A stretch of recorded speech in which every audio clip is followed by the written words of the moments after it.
Bonjour à tous, bienvenue au domaine de la Tour Bajol.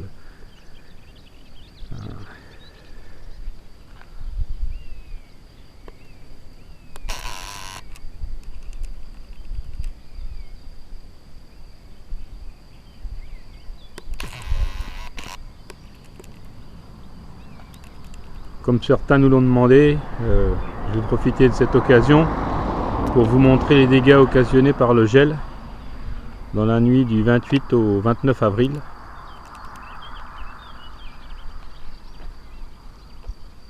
Autant l'herbe est bien verte, autant la vigne est bien endormie.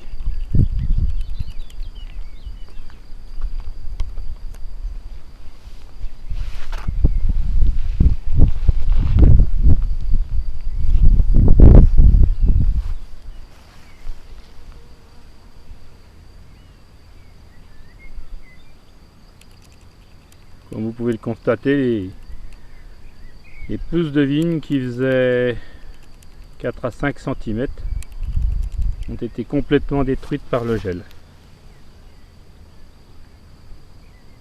On a peu d'espoir d'avoir une récolte normale. Au hasard, sur le même pied, une pousse a subsisté. On aura cet effet quelques grappes, une ou deux grappes, mais rien de plus.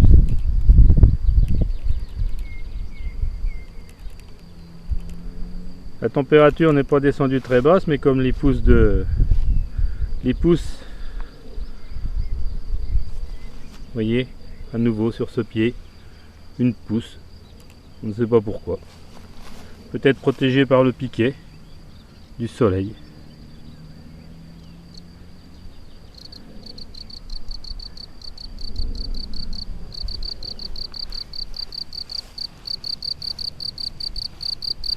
À nouveau. Ah, cette pousse-là n'est pas flamboyante, hein. On voit bien que les feuilles ont été quand même grillées, certaines feuilles. Et comme vous le voyez, le dessus de la pousse a été aussi grillé.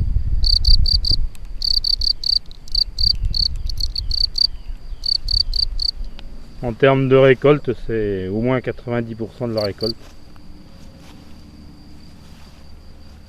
Et toute la parcelle est comme ça.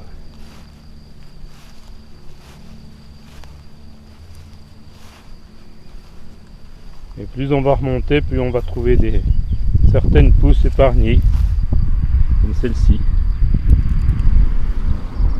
On voit bien les deux raisins. La voisine non, la suivante épargnée. Et plus on va remonter dans la parcelle, moins les dégâts vont être évidents. Vous voyez, c'est pas fringant non plus. Les feuilles sont recroquevillées.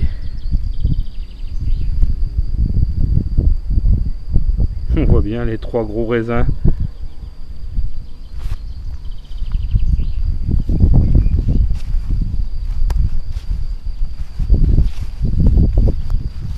Qu'est-ce que ces pousses-là vont donner?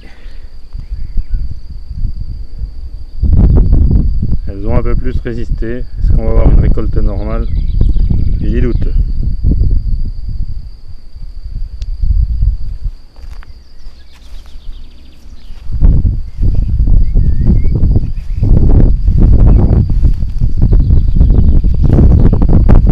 De très gros doutes.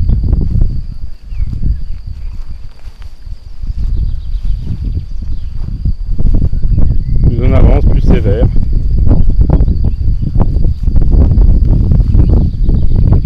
Voilà, la première, c'est foutu.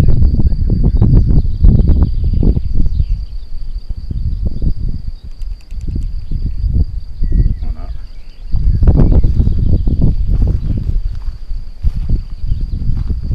Sur le même pied, un côté, vous voyez, il doit y avoir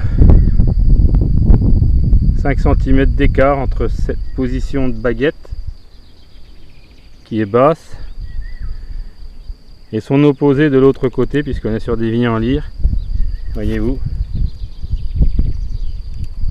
qui elle a totalement été épargnée. Ça se jouait à quelques centimètres quelquefois.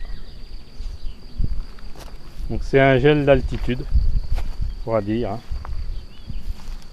en fonction de la... Et on arrive sur le dessus de la parcelle, où les dégâts quelquefois sont moindres. Pour finir par les 10 pieds supérieurs de la parcelle, protégés certainement par les bâtiments,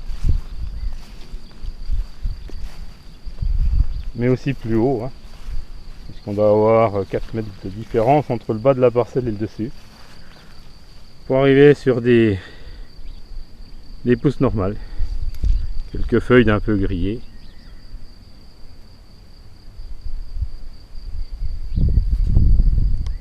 Les cloques que vous voyez sur les feuilles, ce n'est pas une maladie, ça s'appelle l'érinose. C'est un insecte qui pique au dos de la feuille, provoque une boursouflure, et dans cette cloque, cet insecte pond ses œufs.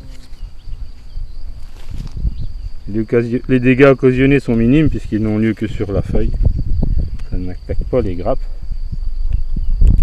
Voilà, le dos d'une feuille avec de l'érinose. Un simple petit coup de soufre qui permet de lutter contre l'oïdium va nous éviter une pullulation parce que ça fait quand même, voilà, ça fait quelques dégâts au niveau foliaire. C'est un perturbateur, on va pas dire que c'est... Voilà, et en arrivant dans le dessus, des jolies pousses d'aligoté, pas gelées, mais si peu nombreuses. Et vous voyez, entre cette pousse-ci qui n'a pas subi les affres du gel et l'autre à côté, voilà.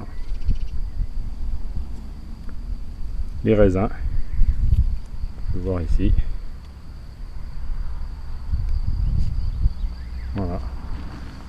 Donc si on fait un balayage rapide, la partie supérieure de la parcelle a été protégée par la maison. Et le bas de la parcelle, ben, c'est le désert.